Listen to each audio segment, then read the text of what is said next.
Mga master, isa po sa mga magandang balita na pwede ko po natin maibahagi sa inyo.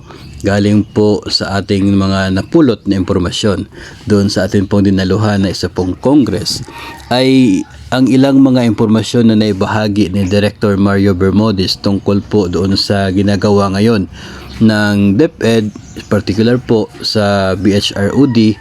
May kaugnayan ito sa magiging bagong hardship index scores ng mga paaralan simula po sa 2024. Bilang background po dito mga master, alam po natin na noon pong 2021 naglabas ang DepEd ng DepEd Order number 39. Ang order na yon ay nagbibigay ng guidelines doon sa special hardship allowance ng mga public school teachers na naka-assign po sa iba't ibang paaralan. And isa po sa mga mainit po na issue doon ay dito po sa hardship post. No, ito pong mga naka-assign sa malalayong lugar. Under DO 39, ang nakasaad po doon, kinakailangan po ng hardship index score na 0.37 para mabibigyan ng special hardship allowance due to hardship post. Pero nito pong taon ay naglabas ng amendment ang DepEd at binabaan. Now, from 0.37 naging 0.33 na lamang yung hardship index na score para po sa mga magiging eligible. Pero marami pa rin yung mga nagtatanong kung bakit hindi naging kasali yung kanila pong paaralan doon sa bagong listahan.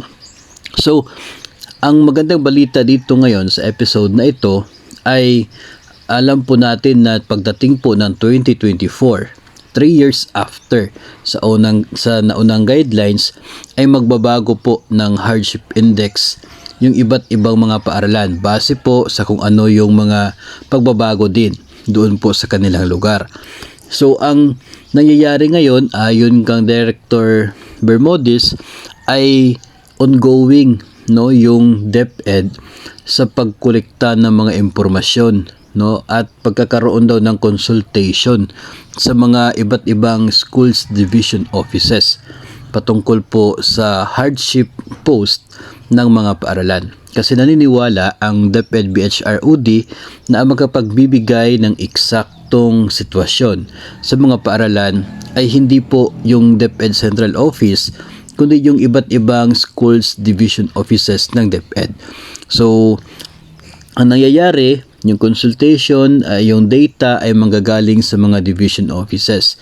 And sana, katong mga division offices po na maraming mga paaralan na mga nasa last mile schools at talagang mahihirap na hindi po madaling marating at talaga pong nakaka-experience ng hardship sa araw-araw ay sana mai-report po nila ang mga impormasyong ito doon sa DepEd Central Office na mai-consider po ito for the hardship index. At isa din po sa magandang balita dito ay kahit nga po 0.33 na lang yung requirement ng score sa hardship index para maging eligible sa special hardship allowance, ang plano po ng DepEd BHROD is babaan pa. Babaan pa itong hardship index na score requirement. So ibig sabihin, yung mga hindi nakaabot ng 0.33 doon sa hardship index na score ay magkakaroon ng chance na maging eligible pa rin for special hardship allowance kapag ma-implement yung mas mababa na score requirement. So yun po ang plano ngayon ng DepEd. So pwede po ito mangyayari by the year 2024. Kasi nga sa 2024 ay maglalabas sa yung DepEd ng bagong DepEd order, may kaugnayan po dito sa special hardship allowance sa pamamagitan ng hardship post.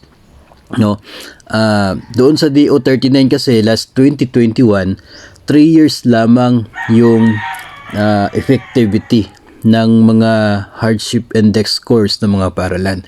So after 3 years ay kinakailangan po nitong magkaroon ng bagong evaluation, bagong scoring para malalaman if mayroong improvement. So of course, kapag mayroong improvement, bababa yung hardship index.